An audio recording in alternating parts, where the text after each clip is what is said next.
नमस्कार। आज हम बात करने वाले हैं एक ऐसी किताब की जिसने दुनिया भर में लाखों लोगों की पैसे को लेकर सोच बदल दी। रॉबर्ट कियोसाकी की रिच डैड पुअर डैड।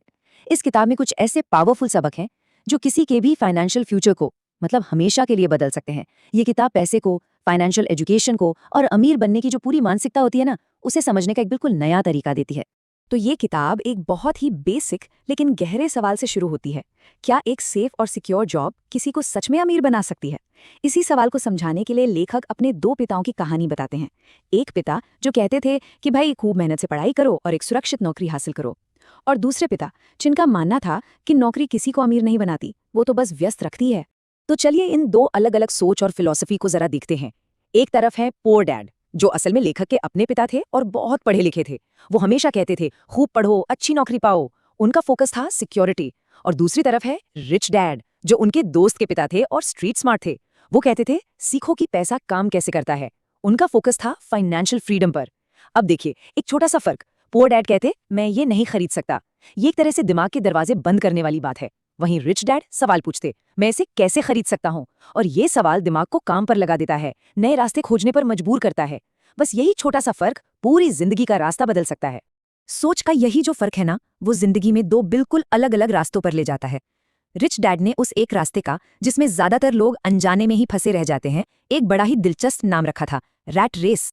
मतलब सुबह उठो काम पर जाओ बिल चुकाओ, फिर उठो काम पर जाओ बिल चुकाओ, बस यही पैटर्न। इसी को वो रैट रेस कहते हैं। और ये एक ऐसा जाल है जो असल में दो बहुत पावरफुल इमोशन से चलता है। एक है डर और दूसरा है लालच। डर कि अगर नौकरी चली गई तो बिल कैसे चुकाएंगे, और लालच उन सभी शानदार चीजों का जो पैसे से खरीदी जा सकती हैं। यही दो भावनाएं हैं जो लोगों को एक ऐसे पहिए पर दौड़ाती रहती हैं जो कभी रुकता ही नहीं। इसे समझने के लिए गधे और गाजर वाली मिसाल बिल्कुल फिट बैठती है।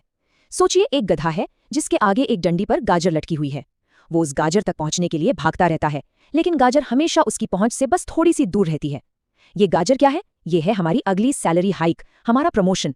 हम और ज्यादा मेहनत करते हैं और जैसे ही ज्यादा पैसा हाथ में आता है, वो बड़े घर, नई कार के खर्चों में फौरन निकल जाता है। बिल्कुल उस गधे की तरह जो सोचता है कि वो बस गाजर तक पहुंचने ही वाला है, लेकिन वो गाजर हमेशा एक खूबसूरत धोखा ही बनी रहती है। तो ये रैट रेस का जो चक्र है वो काम कैसे करता है? स्टेप 1, सिक्योरिटी के लिए एक नौकरी मिल जाती है। स्टेप 2, मेहनत करके ज्यादा पैसे कमाए जाते हैं। स्टेप 3, जैसे ही पैसा बढ़ता है खर्चे भी बढ़ जाते हैं, नई कार, बड़ा घर वगैरह वगैरह। स्टेप 4, अब इन नए खर्चों को पूरा करने के लिए और भी ज्यादा मेहनत करनी पड़ती है। और स्टेप 5, बस यही चक्र चलता रहता है, दोहराता रहता है। तो इससे साफ पता चलता है कि ज्यादा पैसा कमाना हमेशा दौलतमंद बनने की गारंटी नहीं है। असल में ये तो इस जाल में और भी गहराई से फंसा देता है। तो सवाल ये है कि इस दौड़ से बाहर कैसे निकला जाए। इसका जो जवाब है वो एक बहुत ही सिंपल लेकिन बहुत ही गहरे फाइनेंशियल प्रिंसिपल में छिपा है। रिच डैड इसे कीप इट सिंपल कहते थे, मतलब चीजों को आसान रखो। और ये सबसे बड़ा सबक है, संपत्ति और जिम्मेदारी के बीच का फर्क समझना। तो रिच डैड के हिसाब से संपत्ति यानी कि एसेट क्या है? उनकी परिभाषा बिल्कुल सीधी सादी है। कोई भी चीज जो जेब में पैसा डाले वो एक एसेट है, बस इतना ही। जैसे मान लीजिए एक घर है जिससे किराया आ रहा है, तो वो एक एसेट है। और ठीक इसी तरह उनकी जिम्मेदारी यानी लायबिलिटी की परिभाषा भी उतनी ही सीधी है। कोई भी चीज जो जेब से पैसा निकाले वो एक लायबिलिटी है। जैसे कि एक कार जिसकी किस्तें भरी जा रही हैं, वो जेब से पैसा निकाल रही है तो वो एक लायबिलिटी है। अब यहीं पर यह किताब एक बहुत ही चौंकाने वाली बात सामने रखती है। सवाल है कि जिस घर में हम रहते हैं वो एक एसेट है या एक लायबिलिटी? ज्यादातर लोग इसे अपना सबसे बड़ा एसेट मानते हैं, लेकिन रिच डैड की परिभाषाओं के हिसाब से सोचिए, वो घर जिसके लिए लोन की किश्तें, टैक्स और मेंटेनेंस पर लगातार पैसा खर्च हो रहा है, वो असल में एक एसेट के बजाय एक लायबिलिटी है। क्यों? क्योंकि वो जेब में पैसा डाल नहीं रहा बल्कि लगातार निकाल रहा है। और ये टेबल इस फर्क को बहुत ही शानदार तरीके से दिखाता है। जरा कैश फ्लो पर ध्यान दीजिए। अमीर लोगों की इनकम कहाँ से आती है? उनके एसेट्स से। और वो अपनी इनकम से क्या करते हैं? और ज्यादा एसेट्स खरीदते हैं। इससे उनकी इनकम और बढ़ती है।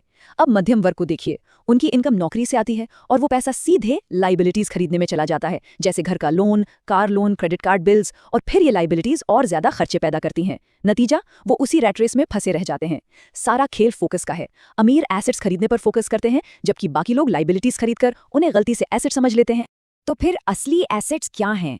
वो चीजें जो इनकम जनरेट करें, जैसे कि कोई ऐसा बिजनेस जिसे चलाने के लिए हर वक्त वहां मौजूद रहने की जरूरत ना हो। Stocks, bonds, mutual funds, real estate जिससे किराया आता हो, यहां तक कि किताबें या म्यूजिक जिनसे रॉयल्टी आती है। ये वो चीजें हैं जो 24 घंटे सातों दिन काम करती हैं, तब भी जब आप सो रहे हों। लेकिन ये जो एसेट कॉलम बनाने की बात है, ये सिर्फ चीजें खरीदने तक ही सीमित नहीं है। ये उस एक सबसे पावरफुल टूल को बनाने के बारे में है जो सच में जीरो से दौलत बना सकता है। और वो सबसे पावरफुल एसेट क्या है? वो है हमारा दिमाग। किताब इसी बात पर बार बार जोर देती है। फाइनेंशियल इंटेलिजेंस यानी पैसे की समझ खुद पैसे से कहीं ज्यादा जरूरी है। देखिए, पैसा तो आता है और जाता है, लेकिन अगर किसी को ये पता है कि पैसा काम कैसे करता है, तो वो जब चाहे तब इसे बना सकता है। तो फाइनेंशियल इंटेलिजेंस को कैसे बढ़ाया जाए? रिच डैड के सबक इसी बारे में है। पहला, सीखने के लिए काम करें, सिर्फ पैसे के लिए नहीं।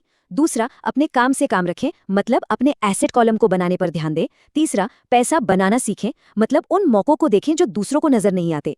चौथा, रिस्क लेने के डर पर काबू पाएं। और पांचवा, फाइनेंशियल लिटरेसी की ताकत को समझें। ये सारे सबक असल में माइंडसेट को बदलने के बारे में है, जॉब सिक्योरिटी की सोच से निकलकर फाइनेंशियल फ्रीडम की सोच की तरफ बढ़ने के बारे में। ये सिर्फ पैसा बचाने के बारे में नहीं है, बल्कि पैसा बनाने के नए नए मौके पैदा करने के बारे में है। तो सबसे जरूरी बात क्या निकल कर आती है? यही कि रैट रेस से बाहर निकलने की शुरुआत सैलरी चेक से नहीं होती, बल्कि फाइनेंशियल एजुकेशन के लिए कमिटमेंट से होती है।